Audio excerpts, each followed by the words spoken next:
C'est un parcours à mon avis pour hommes forts parce qu'au final il y a très peu de portions qui sont vraiment planes. C'est un circuit qui est physique parce qu'il est toujours en prise. Il faudrait vraiment réussir à bien gérer son chrono. Si on part un peu trop fort, à mon avis, on peut après taper un peu la tête dans la fin du chrono.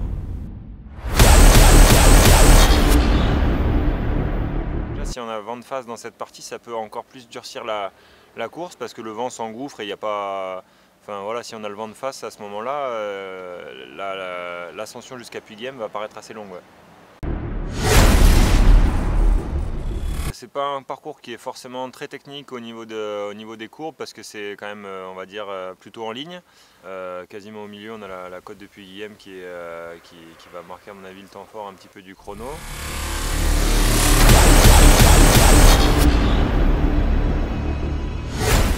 À part la descente de la côte de Puy-Guillaume, il n'y a pas vraiment de partie vraiment technique. Et c'est souvent des longues courbes et il n'y a jamais vraiment besoin de freiner au final.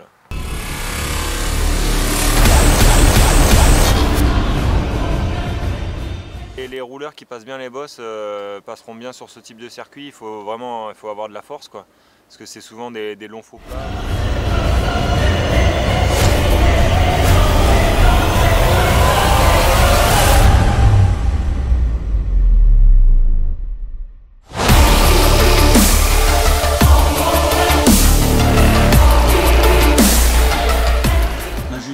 Tu aurais aimé ce genre de parcours? Si ça avait été le cas ici, ça aurait été cool pour moi vu que j'habite pas loin, j'aurais été content et motivé pour ce chrono. Ouais.